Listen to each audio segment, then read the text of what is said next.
একটা রাস্তা যার একপাশে পাহাড় আর অন্য পাশে বিশাল সমুদ্র। এটাই মেরিন ড্রাইভ, বাংলাদেশের সবচেয়ে সুন্দর রোডগুলোর একটি। গাড়ি এগিয়ে চলে, যার সাথে সাথে বদলে যায় দৃশ্য। নীল আকাশ, ঢেউয়ের শব্দ আর বাতাসের ছোঁয়া। প্রতিটা বাঁকে লুকিয়ে আছে নতুন একটা দৃশ্য, নতুন একটা অনুভূতি। এখানে গন্তব্যটা গুরুত্বপূর্ণ না, পথটাই সবচেয়ে সুন্দর। সুপ্রিয় দর্শক, আজকে আমরা মেরিন ড্রাইভ থেকে যাত্রা শুরু করে আশেপাশে দুই দিক ভালোভাবে উপভোগ করব। আজকের এই ভিডিওতে আমরা ইনানি বিচ, পাটুয়া টেক, শামলার বিচ এবং টেকনাফ পর্যন্ত যাওয়ার চেষ্টা করব। আশেপাশে সমুদ্র আর আরেক পাশের পাহাড় দেখতে দেখতে আমরা চলেছি ইনানি বিচের দিকে। যতই দেখি ততই দেখার ইচ্ছা প্রবল হয়।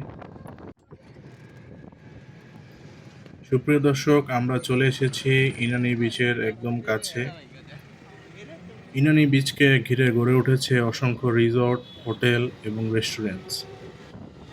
আশেপাশে দেখলে আপনারা বুঝতে পারবেন এই ইনানি বিচের এলাকাটা সবচেয়ে বেশি জনপ্রিয় এবং আ জনবহুল একটি এলাকা। এখানে মানুষ প্রায়ই আসে ইনানি বিচ দেখতে। তো আমরা দেখতে পাচ্ছি সুদূর একটি লম্বা ব্রিজ। সময় স্বল্পতার কারণে আমরা বিচে যেতে পারলাম না। কিন্তু দূর থেকে আমরা ঠিকই এটাকে উপলব্ধি করার জন্য চেষ্টা করছি। মেরিন ড্রাইভ কতটা সুন্দর, এর এক পাশ বিশাল সমুদ্র, আরেক পাশ বিশাল পাহাড়। ইনানি বিচ দেখতে দেখতে আমরা চলে যাচ্ছি পাটোয়া টেক বিচের দিকে। ইনানি বিচ থেকে বর্তমানে পাটোয়া টেক বিচে রয়েছে সবচেয়ে বেশি কালো পাথর। আমরা প্রায় পাটোয়া বিচের কাছাকাছি চলে এসেছি।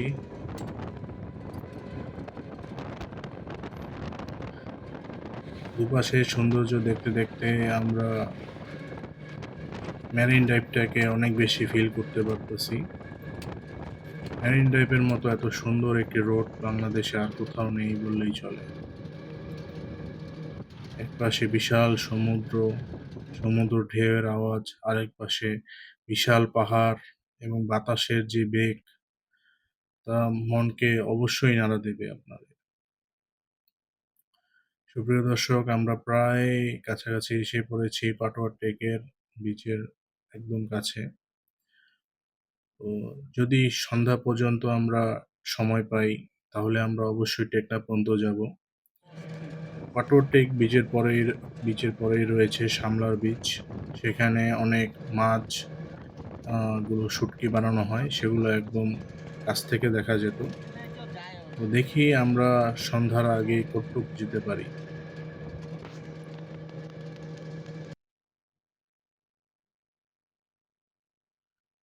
যতই যাচ্ছি ততই এই সমুদ্র আর পাহাড়ের মায়ায় পড়ে যাচ্ছি। মনে হচ্ছে এই দৃশ্য কখনোই শেষ হবে না। চোখের ভিতর একদম আ এই দৃশ্য গেঁথে যাচ্ছে। আমরা ৪ জনই এই সমুদ্র আর পাহাড় দেখতে দেখতে সামনে এগোচ্ছি। যতই দেখি ততই ভালো লাগে। এর ভালো লাগার কোনো শেষ নেই। যত ইচ্ছা তত দেখতে ইচ্ছা করে। মনে হয় যে এই পথ যদি আর কোনোদিন শেষ না হতো।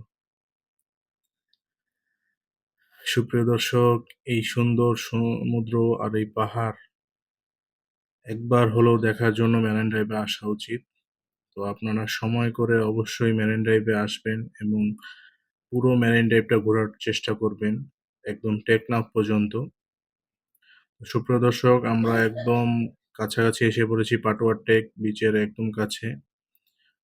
তো প্রায় সন্ধ্যা হয়ে যাচ্ছে। তো আমরা পাটোয়া টেকের আ কাছেই অটোটা থামাবো। এখান থেকে আমরা সমুদ্রটা উপভোগ করব পাটোয়ার বিচ থেকে। যেহেতু এখানে অনেকগুলো কালো পাথর রয়েছে।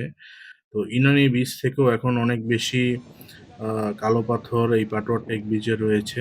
তো দেখতে পাচ্ছেন এখানে সমুদ্রের পাড়ে বিশ্রাম করার জন্য অনেক অনেকগুলো বেড দেওয়া আছে।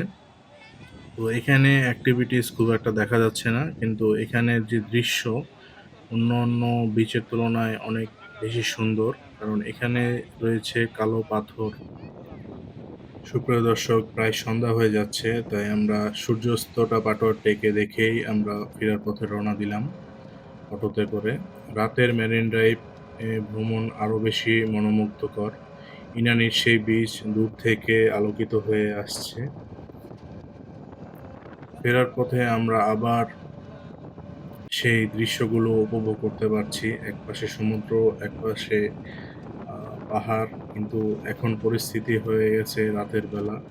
এজন্য ফিলিংটা অন্যরকম লাগতেছে। দিনের থেকে রাতে বেশি ভালো লাগতেছে। কারণ রাতের আবহাওয়াটা একটু ঠান্ডা।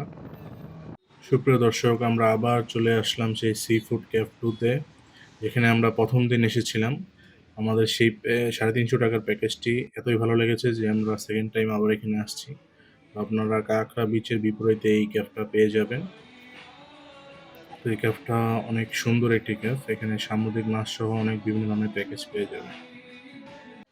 সুপ্রিয় দর্শক, আমরা চলে আসলাম সুগন্ধার মোড়ে। এখান থেকে আমরা শুঁটকি এবং আচার নিয়ে ঢাকার উদ্দেশ্যে রওনা দিব সেন্ট মার্টিন বাসে করে। তো এইবারের ট্যুর আমাদের কক্সবাজার ট্যুর এই পর্যন্তই। তো আমাদের এই ভিডিওটি যদি ভালো লেগে থাকে তো অবশ্যই আমার চ্যানেলে লাইক অ্যান্ড সাবস্ক্রাইব করে পাশে থাকবেন। দেখা হবে নতুন আরেকটি ভিডিওতে। সে পর্যন্ত সবাই সুস্থ থাকবেন, ভালো থাকবেন।